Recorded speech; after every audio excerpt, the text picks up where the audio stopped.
வணக்கம், welcome to my channel. Bharat karma healing centre சார்பாக ஜோதிடர் நல்ல பிரம்மா பேசுகிறேன். தற்பொழுது மகர ராசி நேயர்களுக்கான ஆகஸ்ட் மாத ராசி பலன்களை காணவிருக்கின்றோம்.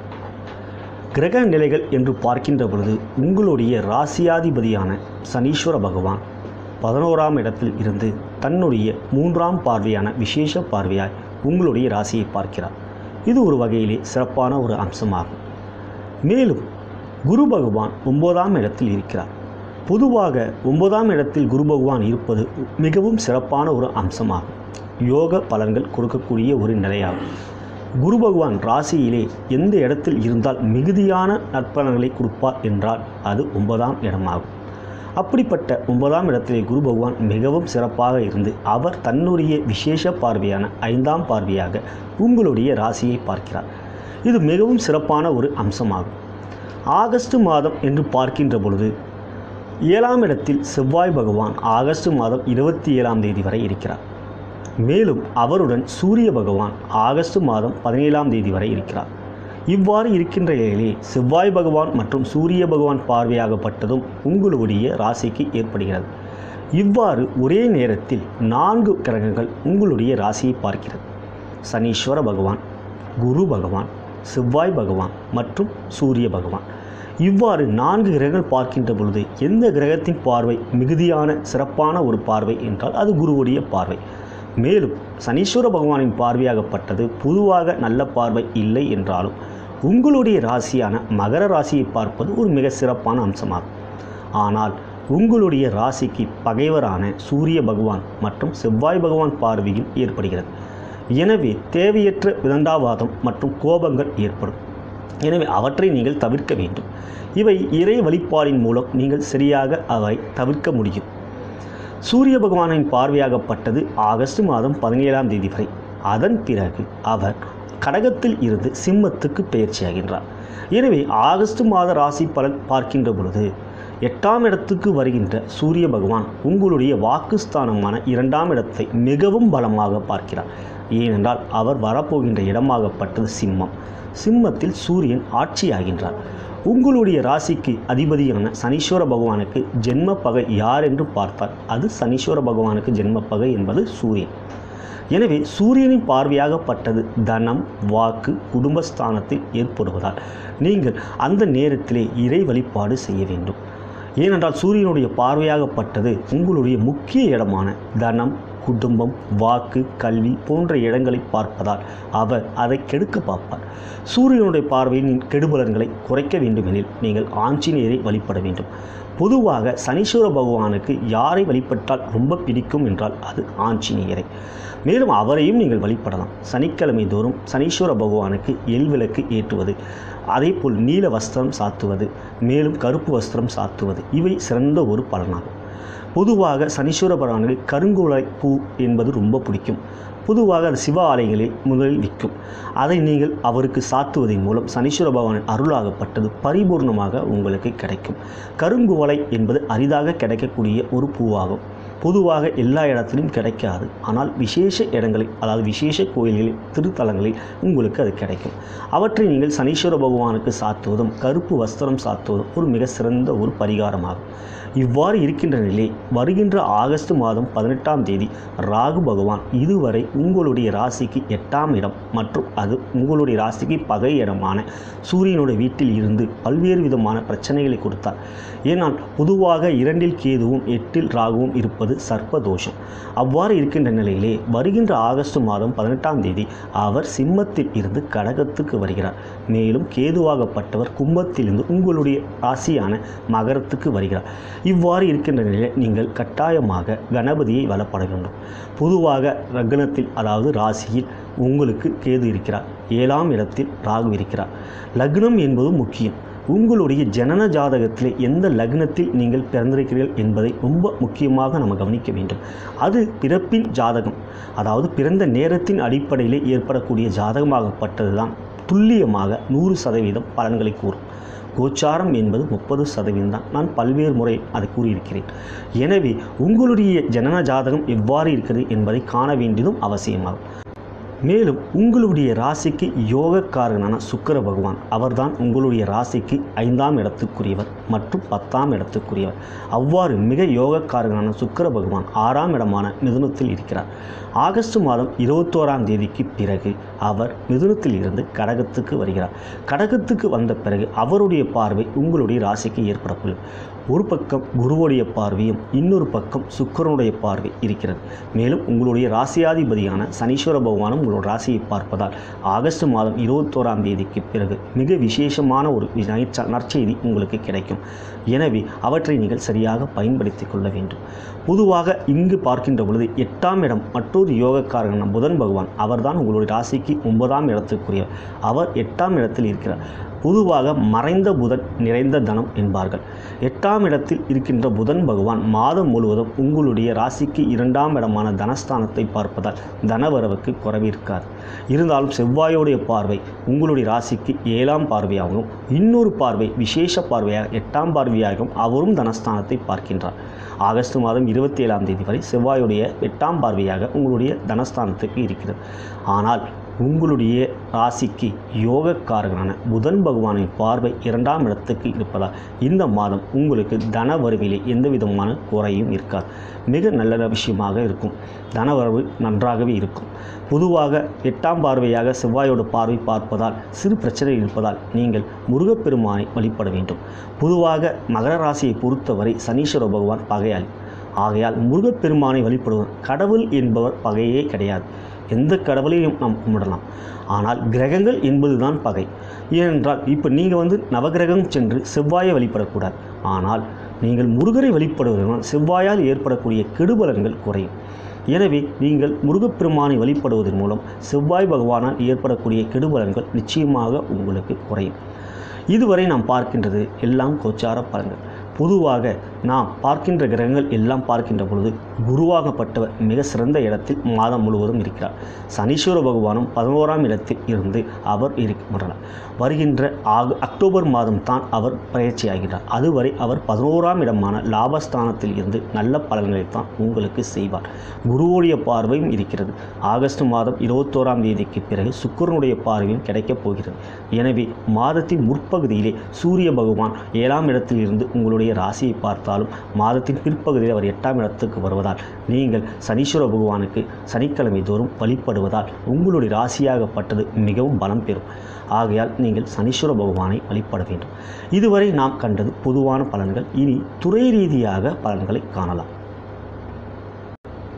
துறை ரீதியாக நாம் முதலில் வியாபாரி நண்பர்களுக்கு பார்ப்போம். அன்புள்ள மகர ராசி வியாபாரி நண்பர்களே, உங்களுடைய ராசிக்கு 9ஆம் இடத்தில் குரு பகவான் சிறப்பாக இருக்கிறார்.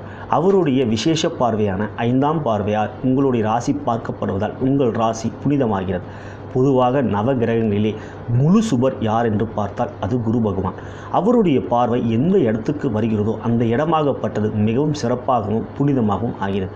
அவ்வாறு குருவுடைய பார்வை உங்களுடைய ராசிக்கு இருக்கிறது. மேலும் சனீஸ்வர பகவானுடைய விசேஷ பார்வையான 3ஆம் பார்வையும் உங்களுடைய ராசிக்கு ஏற்படுகிறது. இவ்வாறு இருக்கின்ற நிலையிலே உங்களுடைய தொழிலிலே சிறப்பான ஒரு நிலை தென்படுகிறது. மேலும் தனஸ்தானமான 2ஆம் இடத்தை புதன் பகவான் 8ஆம் இடத்தில் இருந்து பார்ப்பதால் மறைந்த புதன் நிறைந்த தனம் என்ற அடிப்படையிலே உங்களுடைய வியாபாரத்தில் மிக சிறந்த ஒரு நற்பலன்கள் உங்களுக்கு ஏற்படும். ஆகையால் இந்த மாதத்தை பொறுத்தவரை உங்களுக்கு வியாபாரத்திலே சிறப்பான ஒரு நிலை தென்படுகிறது. சுக்கிர பகவான் 6ஆம் இடத்தில் இருந்தாலும் ஆகஸ்ட் மாதம் 21ஆம் தேதி 6ஆம் இடத்துக்கு இருக்கிறார். ஆனால் அவருடைய பார்வையாகப்பட்ட 7ஆம் பார்வையாக உங்களுடைய ஸ்தானத்துக்கு 12ஆம் இடமான உங்களுடைய ராசிக்கு 12ஆம் இடமான இடம் விரயஸ்தானம் என்பார்கள். ஆனால் உங்களுடைய ராசிக்கு யோகக்காரகனான சுக்கிர பகவானின் பார்வை 12ஆம் இடத்தில் இருப்பதால் நீங்கள் செய்கின்ற செலவானது உங்களுக்கு நல்ல ஒரு பலனை தான் தரும். எனவே வியாபாரத்திலே உங்களுக்கு இந்த மாதமாகப்பட்டது ஒரு மிக சிறந்த மாதமாகவே தென்படுகிறது. எனவே இந்த மாதம் நீங்கள் தாராளமாக புதிய முயற்சிகள் எடுக்கலாம். தற்பொழுது ஐடி துறையை சேர்ந்த நண்பர்களுக்கு பார்ப்போம். அன்புள்ள மகர ராசி ஐடி நண்பர்களே, உங்களுடைய ராசிக்கு 8ஆம் இடத்தில் புதன் பகவான் வித்தைக்காரகன் மற்றும் உங்களுடைய ராசிக்கு யோகக்காரகன் இருந்து கொண்டு அவருடைய பார்வையாக 7ஆம் பார்வையாக உங்களுடைய ஸ்தானத்துக்கு 2ஆம் இடத்தை பார்ப்பதால் இந்த மாதமாகப்பட்டது அறிவிலே உங்களுக்கு ஒரு சிறந்த ஒரு முயற்சியை கொடுக்கும். எனவே தெளிவான சிந்தனை உங்களுக்கு இருக்கும். இருந்தாலும் செவ்வாயுடைய பார்வை ஆகஸ்ட் மாதம் 27ஆம் தேதி வரை உங்களுடைய ராசியான மகர ராசியை பார்ப்பதால் நீங்கள் கோபத்தை குறைக்க வேண்டும். குருவோடைய பார்வையும் உங்களுக்கு ராசிக்கு இருப்பதால் அவற்றை நீங்கள் தவிர்த்து விடுவீர்கள். இறை வழிபாடு என்று பார்க்கின்ற பொழுது சித்தர் வழிபாடு உங்களுக்கு ஒரு சிறந்த வழிபாடாகும். நீங்கள் வணங்க வேண்டிய சித்தர் என்று பார்த்தால் காகபுஜண்டர். காகபுஜண்டர் என்பவர் மிக மிக சக்தி வாய்ந்த ஒரு சித்தராகும். சனீஸ்வர பகவானின் உருவமாக காக வடிவத்திலே அவர் உலகத்தையே வலம் வந்ததாக இருக்கிறார். அதனால்தான் அவருடைய பெயராகப்பட்டது காகபுஜண்டர். எனவே காகபுஜண்டரை நீங்கள் தொடர்ந்து வழிபடுவதன் மூலம் மகர ராசியாகப்பட்டது பலம் பெறும். மகர ராசி பலம் பெறுகின்ற பொழுது உங்களுக்கு ஒரு சிறந்த ஒரு வெற்றியெல்லாம் கொடுக்கும். எனவே காகபுஜண்டரை நீங்கள் தொடர்ந்து வழிபட்டு இந்த மாதமாகப்பட்டது ஒரு சிறந்த மாதமாக மாற்றுவீர்கள். இந்த மாதத்தை பொறுத்தவரை உங்களுக்கு ஒரு சிறந்த மாதமாகவே தென்படுகிறது. ஆனால் ஆகஸ்ட் மாதம் 18ஆம் தேதிக்கு பிறகு ராகுவானவர் உங்களுடைய ராசிக்கு 8ஆம் இடத்தில் இருந்தவர் 7ஆம் இடத்துக்கு வருகிறார். எனவே அதன் பிறகு நீங்கள் சர்ப்பதோஷம் பெறுகிறீர்கள். ராகு காலம் நீங்கள் வழிபட வேண்டிய ஒரு சிறந்த நாள். அது எவ்வாறு வழிபட வேண்டும் என்றால் உங்களுடைய ராசியான சனிக்கிழமை அன்று ராகு காலத்திலே நீங்கள் ராகு பகவானை வழிபடுவதன் மூலம் அவருடைய கெடுபலன்கள் நிச்சயமாக குறையும். நீங்கள் அவரை தொடர்ந்து வழிபட வேண்டும். மேலும் துர்க்கையை வழிபடுவதன் மூலம் ராகுவால் ஏற்படக்கூடிய கெடுபலன்கள் நிச்சயம் குறையும். இவ்வாறு இருக்கிற இந்த மாதமாகப்பட்டது உங்களுக்கு ஒரு சிறந்த மாதமாக தெரியும். நான் ஐடி துறையை சேர்ந்த மகர ராசி அன்பர்களே, மாதத்தை பொறுத்தவரை இந்த மாதமாகப்பட்டது உங்களுக்கு ஒரு சிறந்த மாதமாகவே தெரிகிறது.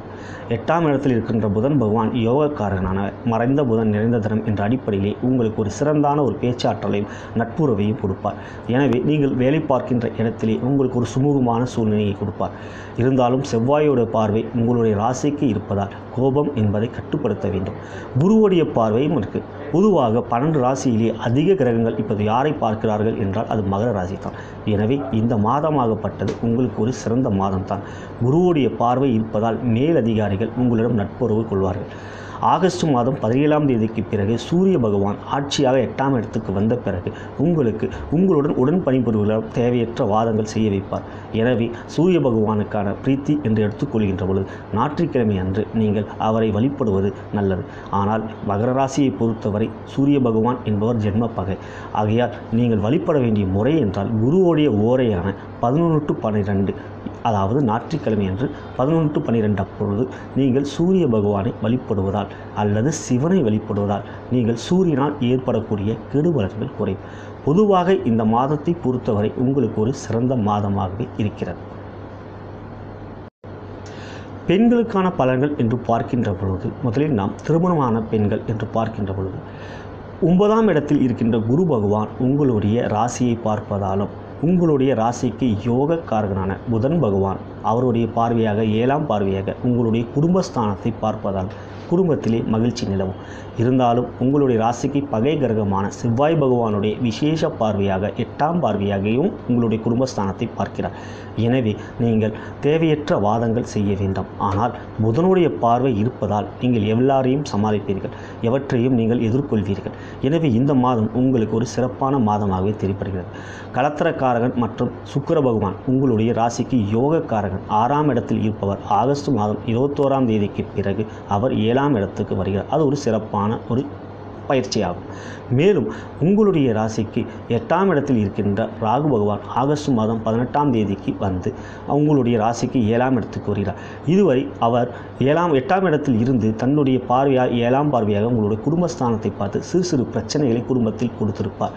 இருந்தாலும் புதனுடைய பார்வை மாதம் முழுவதும் உங்களுடைய குடும்பஸ்தானத்தில் இருப்பதால் இந்த மாதம் ஒரு மகிழ்ச்சியான மாதமாகும்.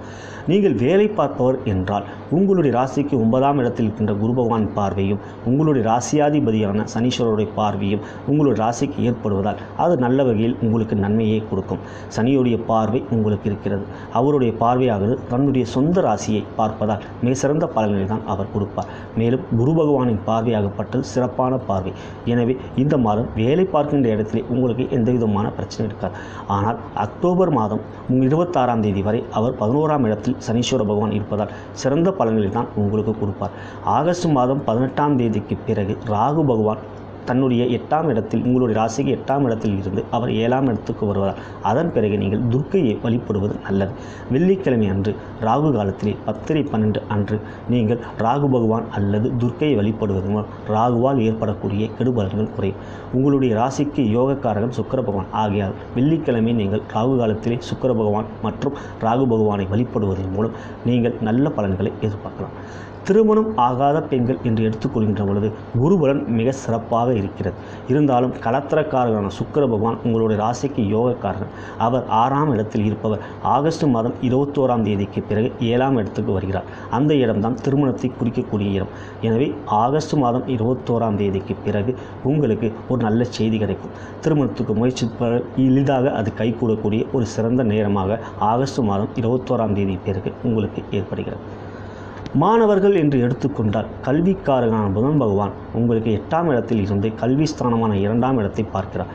எனவே கல்வியிலே இந்த மாதம் முழுவதும் அவர் 8ஆம் இடத்தில் பார்ப்பதால் சிறந்த முறையில் உங்களுக்கு இருக்கும். குருவுடைய பார்வை உங்களுடைய ராசிக்கு இருப்பதால் மிக சிறந்த நல்ல முயற்சிகள் நீங்கள் எடுப்பீர்கள். கல்வியிலே இந்த மாதமாகப்பட்டது பல்வேறு விதமான மேன்மைகள் உங்களுக்கு தரும். புதனுடைய பார்வை கல்வி ஸ்தானமான 2ஆம் இடத்துக்கு இருப்பதாலும் குருவுடைய பார்வை உங்களுடைய ராசிக்கு இருப்பதாலும் இந்த மாதமாகப்பட்டது உங்களுக்கு ஒரு சிறந்த மாதமாகவே தெரிகிறது. கலைத்துறையை சேர்ந்த மகர ராசி அன்பர்களே, கலைக்காரகனான சுக்கிர பகவான் 6ஆம் இடத்தில் இருக்கிறார். 6ஆம் இடத்தில் இருந்தாலும் அவர் 12ஆம் இடத்தை அவர் தன்னுடைய பார்வையாக 7ஆம் பார்வையாக பார்க்கிறார். எனவே கலைக்காரகனுடைய பார்வை விரயஸ்தானத்தை பார்ப்பதால் நீங்கள் செய்கின்ற செலவாகப்பட்டது உங்களுக்கு நல்ல வகையில் லாபத்தை தான் கொடுக்கும். எனவே நல்ல படைப்புகளை படைப்பீர்கள். மேலும் 8ஆம் இடத்தில் இருக்கின்ற புதன் பகவான் உங்களுக்கு பார்வையாக 7ஆம் பார்வையாக 2ஆம் இடமான கல்வி ஸ்தானத்தை பார்ப்பதால் பல்வேறு விதமான படைப்புகளை நீங்கள் படைப்பீர்கள். பொதுவாக வித்தைக்காரகன் 8ஆம் இடத்தில் இருப்பது மிகவும் சிறப்பாகும். வித்தைக்காரகன் என்பவர் புதன் பகவான். அவர் 8ஆம் இடத்தில் இருப்பதனால் உங்களுக்கு இந்த மாதமாகப்பட்டது சிறந்த படைப்புகளை படைக்கக்கூடிய ஒரு ஆற்றலை கொடுப்பார். எனவே இந்த மாதம் உங்களுக்கு ஒரு சிறப்பான மாதமாகும். உங்களுடைய ஜனன ஜாதகத்திலே சுக்கிரதசை நடக்கிறதா என்பதை காணுங்கள். அவ்வாறு சுக்கிரதசை நடக்கின்ற பட்சத்தில் பொதுவாக மகர ராசியை பிறந்தவர்கள் உத்திராட நட்சத்திரம் மற்றும் அவிட்ட நட்சத்திரம், திருவோண நட்சத்திரம் இவர்களுக்கெல்லாம் சரியான வயதிலே சுக்கிரதசை வரும். அவ்வாறு சுக்கிரதசை வருகின்ற நேரத்திலே அவை நல்ல பலன்களை தான் கொடுக்கும். எனவே ஜனன ஜாதகப்படி எந்த லக்னம் என்பதை அறிந்து கொண்டு அதற்கு சுக்கிரன் யோகக்காரனா என்பதை அறிந்து கொண்டால் சுக்கிர தசையாகப்பட்டது மிக சிறந்த படைப்புகளை உங்களுக்கு படைக்க வைக்கும். பொதுவாக மகர ராசியில் பிறந்திருக்கின்ற கலைத்துறை சேர்ந்த அன்பர்கள் பல்வேறு நல்ல படைப்புகளை படைக்கக்கூடிய ஆற்றல் படைத்தவர்கள். எனவே மிக சிறந்த படைப்புகளாம் நீங்கள் படைப்பீர்கள். அரசியல் துறையை சேர்ந்த மகர ராசி அன்பர்களே, உங்களுடைய ராசிக்கு 8ஆம் இடத்துக்குரியவர் சூரிய பகவான். அவர் தீய கிரகம். உங்களுடைய ராசியை பொறுத்தவரை சனி பகவானுக்கு ஜென்ம பகை யார் என்றால் அது சூரிய பகவான் தான். ஆனால் ஆகஸ்ட் மாதம் 17ஆம் தேதி வரை அவர் 8ஆம் இடத்தில் வந்து ஆட்சியாக இருப்பதனால் அவர் சில பலன்களை உங்களுக்கு செய்துதான் ஆக வேண்டும். எனவே அரசியலில் ஈடுபாடு கொண்டிருந்தால் உங்களுக்கு ஆகஸ்ட் மாதம் 17ஆம் தேதிக்கு பிறகு சிறந்த ஒரு நல்ல பலன்களை சூரிய பகவான் உங்களுக்கு செய்வார். மேலும் குரு பகவான் உங்களுடைய ராசியை பார்ப்பதாலும் சனீஸ்வர பகவானும் உங்களுடைய ராசியை பார்ப்பதாலும் மிக சிறந்த நல்ல மாதமாகத்தான் உங்களுக்கு இந்த ஆகஸ்ட் மாதம் இருக்கிறது. எனவே நல்ல ஒரு விஷயங்கள் எல்லாம் ஆகஸ்ட் மாதம் 17ஆம் தேதிக்கு பிறகு நடக்கவிருக்கிறது. இருந்தாலும் ஆகஸ்ட் மாதம் 18ஆம் தேதிக்கு பிறகு ராகு பகவான் வருவதால் எங்கு வருகிறார் என்றால் இதுவரை 8ஆம் இடத்தில் இருந்தவர் உங்களுடைய ராசிக்கு 7ஆம் இடத்துக்கு வருகிறார். கேது பகவான் உங்களுடைய ராசிக்கு 2ஆம் இடத்தில் இருந்தவர் உங்களுடைய ராசிக்கு வருகிறார். எனவே அதன் பிறகு ராகு பகவான் மற்றும் கேது பகவானுக்கு நீங்கள் வழிபாடு செய்ய வேண்டும். கேது பகவான் என்று எடுத்துக்கொண்டால் நீங்கள் தினந்தோறும் கணபதியை வழிபடுவதன் மூலம் கேது பகவானால் ஏற்படக்கூடிய கெடுபலன்கள் குறையும். ராகு பகவானுக்கு என்று எடுத்துக்கொண்டால் நீங்கள் சனிக்கிழமை தோறும் ராகு காலத்திலே அவரை வழிபடுவதன் மூலம் இல்லது துர்க்கையை வழிபடுவதன் மூலம் நீங்கள் ராகுவால் ஏற்படக்கூடிய கெடுபலன்களை குறைக்க முடியும். பொதுவாக இந்த மாதத்தை பொறுத்தவரை உங்களுக்கு ஒரு சிறப்பான மாதமாகவே தெரிகிறது. இதுவரை நாம் பார்த்ததெல்லாம் கோச்சார பலன்கள். பொதுவாக கோச்சார பலன்கள் என்பது 30% தான். ஆனால் உங்களுடைய பிறப்பின் அடிப்படையிலே ஏற்படக்கூடிய ஜனன ஜாதகம், பிறந்த நேரத்தின் அடிப்படையில் ஏற்படக்கூடிய ஜனன ஜாதகம் தான் துல்லியமாக 100% பலன்களை கூறும்.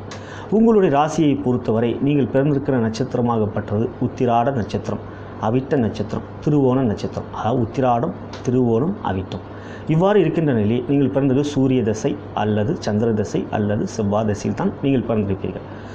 அவிட்ட நட்சத்திரம் என்றால் செவ்வாய் தசை, திருவோணம் என்றால் சந்திர தசை, உத்திராடம் என்றால் சூரிய தசை தான் உங்களுடைய பிறப்பின் ஜாதகமாகப்பட்டது அந்த தசையிலும் தான் நடக்கும்.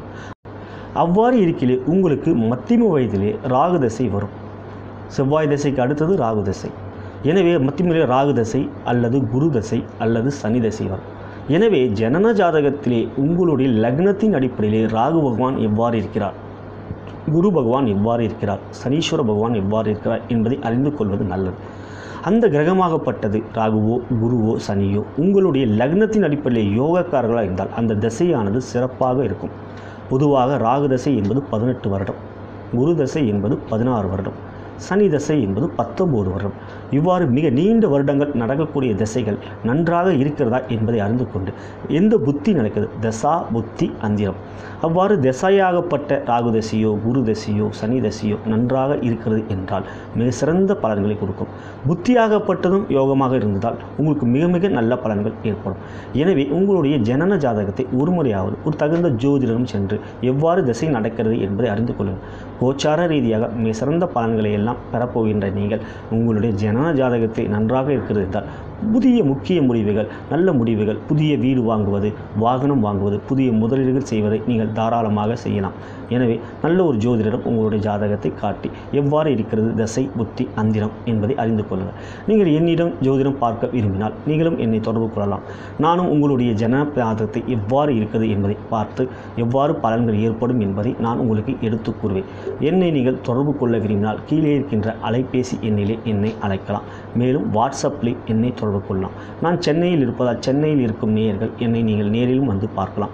மேலும் ஸ்கைப்பிலையோ வாட்ஸ்அப்லையும் உங்களுக்கு வீடியோ சேட்லையும் நான் பலன்கள் கூறுவேன். எல்லாம் வல்ல குரு பகவான் உங்களுக்கு நல்ல பலன்களை செய்வார், சனீஸ்வர பகவானும் உங்களுக்கு நல்ல பலன்களை செய்வார் என்று கூறி நான் வணங்கும் சித்தர் பெருமானையும் வேண்டிக் கொண்டு உங்களிடம் நல்ல பலன்கள் கிடைக்கும் என்று அவர்களிடம் வேண்டிக் கொள்கிறேன். எனவே இந்த மாதமாகப்பட்டது உங்களுக்கு ஒரு நல்ல மாதமாக இருக்கும் என்று கூறிக்கொண்டு விடை பெறுகிறேன். நன்றி, வணக்கம்.